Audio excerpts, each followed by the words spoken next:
Le lancement raté de Starship, l'augmentation des cas de diabète de type 2, les sécheresses éclairs, l'origine des cheveux gris et une IA qui veut détruire l'humanité. Bonjour à toutes et à tous, je suis Maëlle Diallo et bienvenue dans Fil de Science, le podcast Futura où l'on retrace ensemble l'actualité de la semaine. Le lancement tant attendu de la fusée Starship de SpaceX ne s'est pas passé comme prévu. En effet, quelques minutes seulement après avoir décollé, la plus grande fusée du monde a explosé en plein vol. Le plan initial était que le booster Super Heavy se sépare du vaisseau Starship avant de retomber dans l'océan. Le deuxième étage aurait ensuite continué son voyage jusqu'à atteindre plus de 150 km d'altitude, puis serait retombé dans le Pacifique, après un peu moins d'un tour de la Terre. Mais si l'explosion si rapide de la fusée géante nous a offert des images impressionnantes et donné l'impression d'un échec total, il y a tout de même des points positifs et des enseignements à tirer de ce lancement. Après tout, Starship n'avait encore jamais volé dans sa configuration complète. Et c'est normal que tout ne se passe pas comme prévu pendant cette phase de test. Ces échecs sont donc importants pour le développement, car ils permettent d'en apprendre plus sur le véhicule spatial, son booster et les aspects à améliorer. Du côté du Super Heavy, tout semble avoir bien fonctionné. Ces éléments ont rempli leurs tâches et bien résisté au décollage. De plus, il a dépassé avec succès le point de pression maximale, ou Max Q, c'est-à-dire le moment auquel il est le plus susceptible de subir des dommages. Cette réussite est un très bon signe pour les prochains essais. Un bémol tout de même, 6 de ces 33 moteurs ont rencontré des problèmes. Soit ils ne se sont pas allumés au décollage, soit ils sont explosés ou se sont éteints rapidement. Rappelons qu'il est très difficile de faire fonctionner un lanceur à plusieurs moteurs et que ces problèmes de fiabilité ne sont pas inquiétants outre mesure. Elon Musk a annoncé sur Twitter que le prochain vol test du Starship est prévu dans quelques mois. Le plus important est de savoir ce qui a empêché la séparation entre les deux étages, car c'est de là que découle l'échec du lancement. En 40 ans, le nombre de personnes atteintes de diabète de type 2 a explosé, passant à plus de 500 millions de cas en 2021, contre 137 millions en 1980.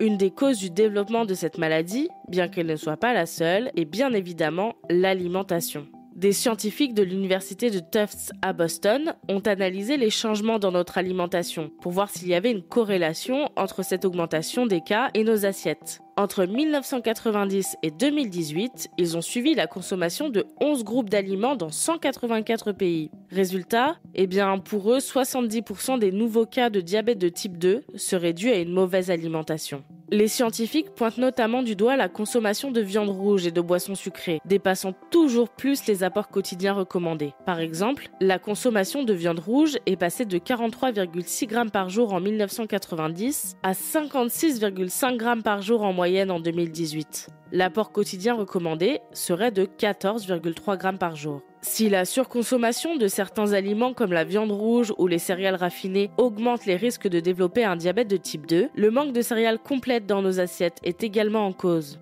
Ainsi, suivant les cultures alimentaires, certaines zones du monde sont plus propices à développer une population à risque de diabète de type 2. Les scientifiques citent notamment l'Europe, l'Amérique latine ou l'Afrique subsaharienne. Les données fournies par cette étude pourraient être utilisées dans la mise en place d'une politique de santé publique visant à freiner la progression de la maladie. En attendant, veillez à suivre un régime alimentaire sain et complet pour éloigner les risques.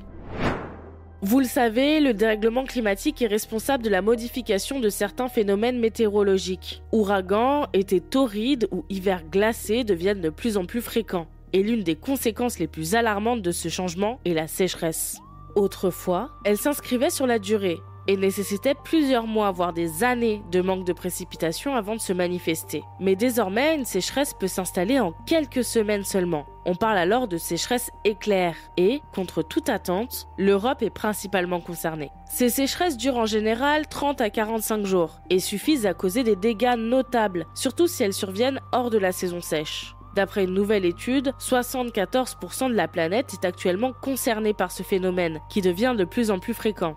Si le réchauffement climatique lié aux activités humaines est grandement responsable de ces sécheresses éclairs, la transformation des terres joue également un rôle important en dénudant les sols de leur végétation naturelle ou en les surexploitant avec l'agriculture intensive. Enfin, les scientifiques citent la mauvaise gestion des ressources d'eau, trop utilisées pour les activités et la consommation humaine. On pourrait croire que les régions arides sont les plus concernées par les sécheresses éclairs, mais ce sont au contraire les régions humides qui en subissent le plus les conséquences. Ainsi, l'Europe est la plus touchée, avec derrière elle le nord de l'Asie et l'Est ainsi que le nord-est de l'Amérique du Nord. Ces zones sont principalement victimes de l'évapotranspiration. À cause de la chaleur, l'eau s'évapore en grande partie avant de pouvoir pénétrer dans les sols, empêchant la recharge des nappes phréatiques. Malheureusement, toutes les prévisions climatiques, de la plus à la moins optimiste, confirment la tendance, et les sécheresses éclairs sont un de ces phénomènes avec lesquels il va falloir apprendre à vivre. Plus vite nous agirons pour renverser le dérèglement climatique, moins nous aurons à en souffrir longtemps.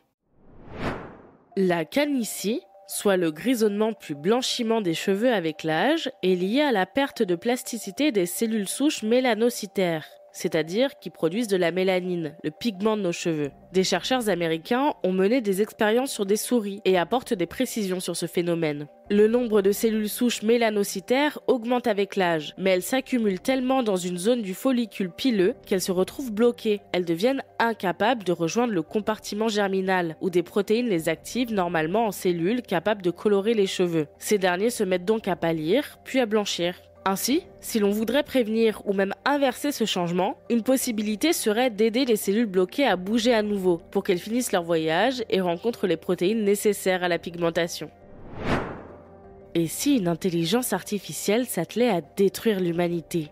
C'est le but de ce détournement d'AutoGPT nommé ChaosGPT.